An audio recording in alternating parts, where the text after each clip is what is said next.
Hi, my name is Reed Silverne. The name of this show is Fed Pride. Oops, I'm going to put myself back on. And let's see if I can get the titles up. And the reason it's called Fed Pride is because I'm a federal worker and proud of it. And as I announced last week to my watchers and listeners, I am retiring from the federal government next month. And I'll be doing a few shows until then, and then it will still be Fed Pride, but you will know that it'll be retired Fed Pride. So I'm really looking forward to retirement. I'm on the old retirement system. The new federal retirement system isn't nearly as generous as the one that I'm retiring on, so I'm happy. They passed the new federal retirement system, which is called FERS, about the time, well, about 6-7 years into my career during the Reagan administration. And they probably wisely realized that the old retirement system was just too generous. So what is the old retirement system? Basically, you got a defined benefit, certain percent of your salary per year, plus an inflation protection, plus you're able, as long as you pay for your share of the health benefit, you kept on getting the health benefit. So nowadays, in those days, 50s, 60s, and so on and so forth, the federal retirement system wasn't that unusual. The catch, of course, to the old system is that you had to work until you retired, or really you didn't get much of anything. If you quit and then you were vested and then you quit, probably it'd be an extra 8-9 years until you got your retirement, and that really didn't work out. The other negative to the old system is that you didn't get any Social Security, so there's no Social Security there at all. So it basically replaces Social Security. Then they came up with FERS. 99, I don't know about what percentages, but 80-90% of the federal employees, the ones that politicians complain about and so on and so forth, are on FERS. And FERS has a small defined benefit, which is better than a lot of companies that have none. And basically, you're on a big 401k plan, and the government matches. You can put anywhere, the government will put 1% directly in for you, but you can put in anywhere up to 10%. If you put in the full 10%, the government matches an extra 5%. So basically, you go through a whole career where you're getting tax-deferred 401k program for 15%. The catch to the whole thing is that you have to go up the grades before you can afford to put away 15% or 10% plus 5% match. For those people who are wealthy enough to be able to put 10% of their salary away, it's a great deal. However, it takes almost all of that and luck in the stock market and so on and so forth before you have as much as the defined benefit of the old system. Of course, those folks also are getting Social Security, the FERS people, and there's a little bitty Social Security bridge if you retire before you're 62. And that goes away, it's replaced with your Social Security. So basically, FERS isn't too bad the way things are going now, but it's pretty standard for the way things are now, although lots and lots of people, and I have to admit it, have no retirement at all. So I'm very, very happy that and I'll tell a story. We were marched into the boss's office when FERS first came up and offered to switch plans. And then later on, we had individual meetings with our boss. Now, a lot of people would, if they were having an individual counseling session with their boss, might find that a little bit intimidating and switch to the other plan. I personally looked at it and said, I can get a defined benefit or I can save my own money. And I said to myself, well, I can save my own money anyway. And there were other, IRAs and things like that. So I said, no, I'm not going to do this. And everybody would go, oh, come on, everybody has to switch over. And of course, everybody didn't have to switch over. So there's still a lot of people, not a lot, few, of the older people who are in the federal government today who has this old system called Civil Service Retirement System and who are retiring out. very, very soon it'll be a thing of the past.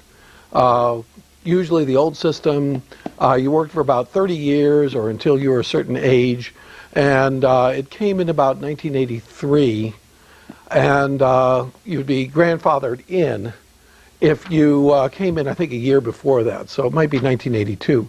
So about 2012, just about everybody in the old system, except for those folks, and there's people out there who like that, who just want to work until they drop dead. They have absolutely nothing better to do. They work and work and work. They live to work. They don't work to live. And they go in every day thinking, oh, geez, I'm overburdened. I'm working too hard, but I'm so important, I just have to do this job. The whole entire government and the entire system of the United States will fall apart without me. And basically in the course of my career, and there was one moment specifically that I remember, and there was a fellow named Austin Haya. He's the guy who sat in the cube next to me. And I've gone through my career. I've had ups, I've had downs, and this was one of the downs, and we'll go into the details about it.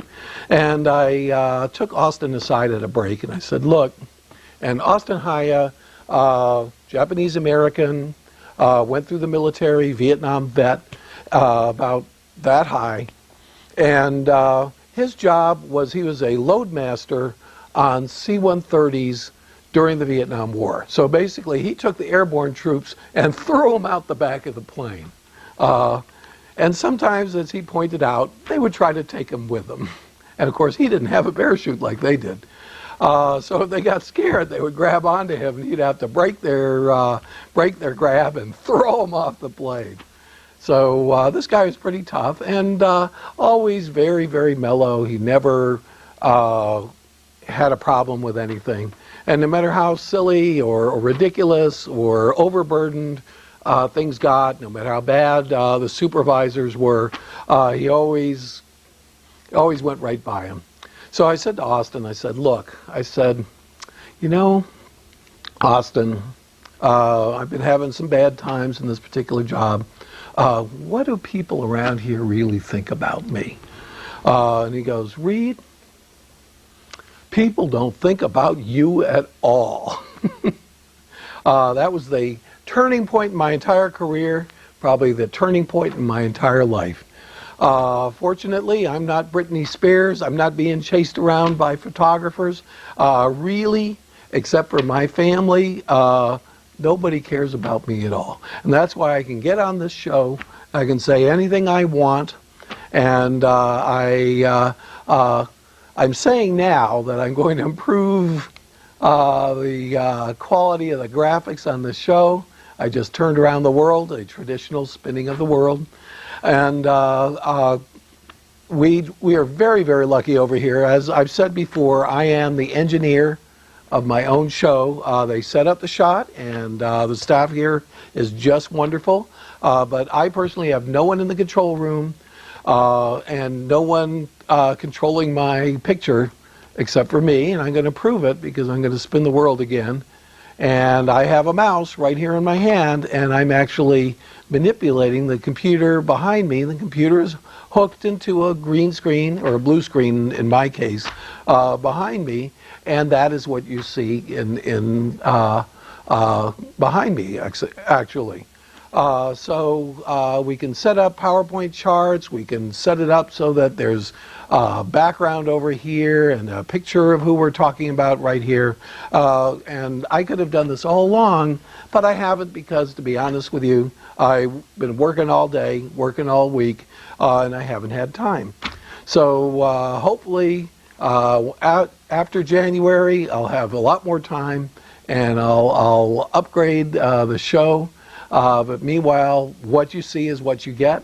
Again, as I've said before, if I fall off this chair, this is live to tape. Today for me is Friday. For you, it's probably going to be Sunday afternoon, or possibly Tuesday, or if we rerun this sometime in the future. And I am going to be living here and talking to you sometime in the past. Consequently, any news item that I talk about is completely obsolete. And very, very possibly, as we move into a political season, it's going to be really tough for me because I'm going to be talking about such and such a candidate just looking good, and you'll be watching this on Tuesday, and the TV set will say that guy just lost, he was slaughtered, he's a complete fool, and you'll be saying, what is this guy talking about on TV? How can he say this when for the last 3 days the person he's talking about has just been falling apart, has been completely defeated, and on top of that made a complete fool of himself. So talking about the news on a live-to-tape show with a basically 2-day delay or 5-day delay, it's really risky. And the good news about it is that I can be as big a fool as I need to be, and a lot of people have called me that, and that's just fine because this is Access Tucson, and this is Fed Pride, and I am master of my own little petty ship. So that's basically how that goes. And hopefully we'll have a better petty ship. I'll be studying the news a lot more closely. I'll be definitely watching the elections as they occur. I finally started watching the debates, and I caught the debate a few days ago, the Republican debate. And I have to admit, that particular debate was the one on YouTube.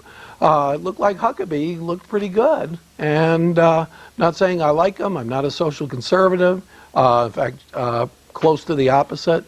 I am a fiscal conservative, and all of those folks pledged to cut taxes, which I thought was absolutely ridiculous because the dollar is so low.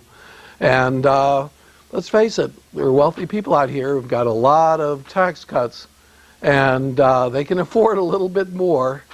And because they can afford a little bit more, we have to balance the budget because our trade deficit is a disgrace.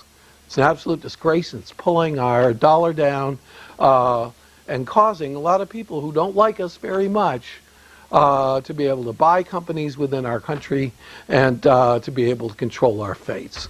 So I'm hoping at least that we'll get somebody in there who is pledged not to pledged to really balance the budget. Anybody who says, I'm going to cut taxes during a time of war and I'm going to balance the budget is just ridiculous. And who's making himself look ridiculous.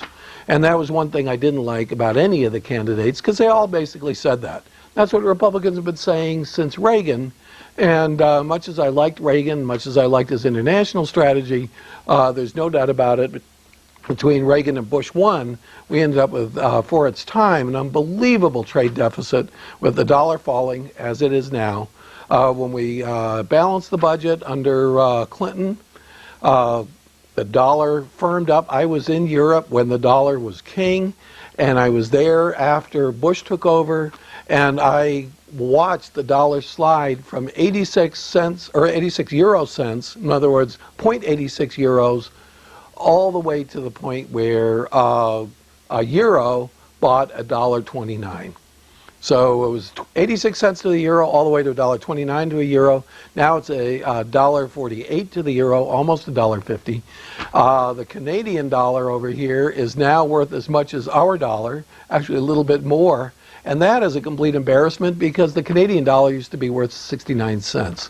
So the dollar has really taken a beating. Of course, the export industries really like that because they sell more.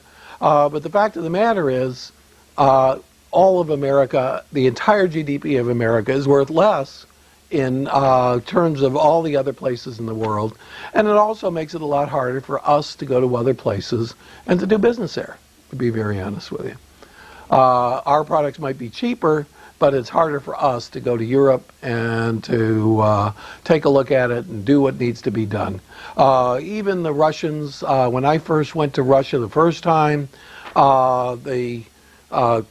there was the little change moves. I don't know if anybody's been to a foreign country, but there'll be a company that does that changes currency, and the international currency that's most favored will be the one on top. When I first got there, that one was the dollar, and then below it was the mark, and then of course there was the ruble going the other way, and that's what you found out. So at that time it was let's say 33, 34 rubles to the dollar. The last time I went there, and that was 2004, even then, the euro was the first one.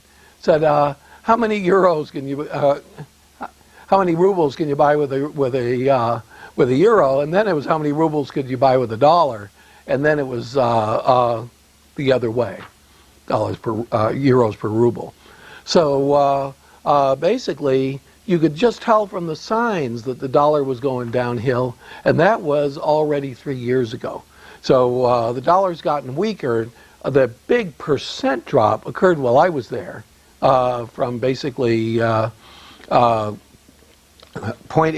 euros to the dollar. I mean, $0.86 to the euro, all the way up to $1.29 to the euro. And since then, it's decayed from $1.29 all the way to $1.48. So another little less than 20% drop. That improved today, I understand. And of course, this being Friday for me and Sunday or Tuesday to you, who knows what's going to happen then. So basically, I'm a little worried about our economy, and I have good reason to be. We have a meltdown in the credit markets. Credit's getting tight, and they actually announced that growth was almost 5%. Last quarter, or 5% per annum last quarter, I guess it's really a percent and a quarter. But in the next year, it's going to go down into the twos, and I think they might be optimistic because basically the mortgage situation is so bad. There's foreclosures all over the place. My neighborhood itself, I know of an auction and a foreclosure down the street from me. So this isn't something that's just abstractly happening out there in the world, and it doesn't affect anybody that you know or any person that you see. It's happening down my own block, and it's probably happening on your block too. There's probably 2 or 3 people, unless you live in a very affluent area, and of course they got hit too. We'll put Tucson up over here, and who's basically going to lose their homes and ruin their credit because predatory mortgage companies said, we'll give you an introductory rate that's going to be a $1,000 a month payment, and then your house will go up and you'll sell it, or you'll refinance and you'll be just fine. But if you hold it after 5 years or 3 years, that rate or that payment is going to go up to $2,500 a month. And these people could barely afford the $900. So that is happening throughout the country. It's very bad in California, where just a tract house costs $500,000, $600,000, $700,000, and a big house costs even more. And a lot of houses are just $1 million. So and then of course the whole East Coast is very, very overpriced. I knew people who, and of course, being a Fed, I would run into people who live in Washington, D.C. all the time, and they tell me that the condo market over in Washington, D.C., you could buy a condo for $199, and then that same condo went up to almost $500,000. That's gone down 20% in some cases, sometimes more. So if they bought at the top of the market, they can't walk away from that mortgage. They have borrowed more than the value of the entire condo. And that's true throughout the whole country. Now, there are some relatively low-cost areas like Texas and some of the southern states that aren't hit quite as hard and that are still growing. But Florida's getting killed, the East Coast is getting killed, Arizona, which has been a growth area for the last 10 years or so, they're just getting murdered. I believe that foreclosure rate went up over 100% in Arizona, averaged up 94% throughout the country. And of course, the market was going down, and all of a sudden, the Federal Reserve Chairman announced that he'll be flexible about rates, and now the market has jumped back up. If you're watching on Tuesday, who knows what will happen on Monday or Tuesday? It could go back down. As far as I'm concerned, I don't get it at all. Really, the value of the dollar, between the value of the dollar and the trade deficit, the fact that credit is harder and getting harder and harder to get. And every single quarter you see payday loan places, basically legalized loan sharking. I have a lot of problem with the payday industry. I believe that Arizona should not have legalized payday loans 2 years ago. And it's just amazing how many, within just 2 years, how many payday loan places sprung up in the period of 2 years. Especially if you go down to South Tucson, you see them on almost every block, down Valencia, for instance. It's a sad thing because basically those people are paying 40, 50, 60%, and sometimes double, basically mafia vigorish, to borrow money just to make it to the next payday. The minute they get to that payday, they get paid for the payday, their entire check is already gone because they have to pay off their last loan, and then they have to buy food or they have to pay the rent. They're out of money and they have to get another payday loan.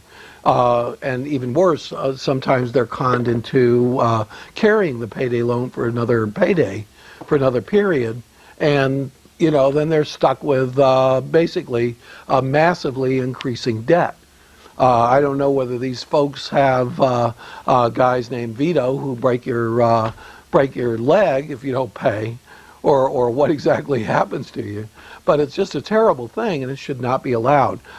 When I was in Europe, I used to read the Stars and Stripes, which of course is any military person's hometown newspaper. That's how it's sold. And the generals at that time all banded together and basically said that they want payday loan places shut down in front of military bases, because the military itself has an aid system so that if a military person gets a loan, they can get a loan in 5 or 10%. These people were going out, they were going to the payday loan place across the street from the base, and they were paying 60 or 80%. They were getting into terrible debt. And of course the military watches, because anybody who's in terrible debt and in desperate straits is a security risk. So as far as I'm concerned, and I'm going to be, I'm not going to walk too far out on a limb because there are a lot of people that agree with me, but payday loans should be banned.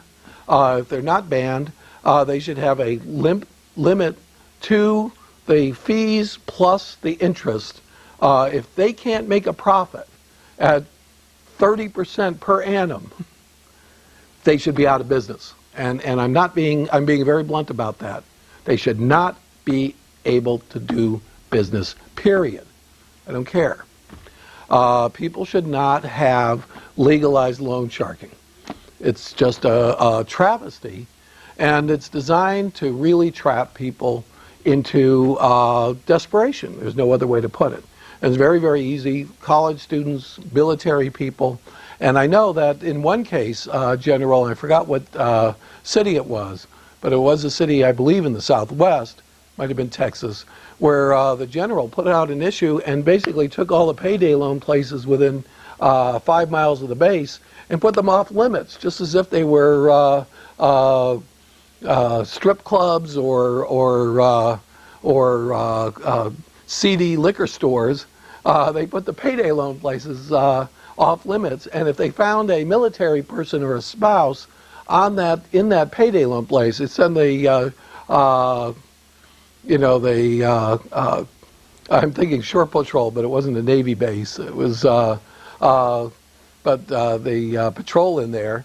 And basically, they arrested anybody who belonged to the military in the payday loan place, saved him from a payday loan, brought him out to the military aid, and gave him a loan at a decent amount.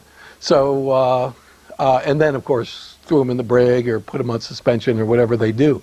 So, in my opinion, payday loans are a disgrace.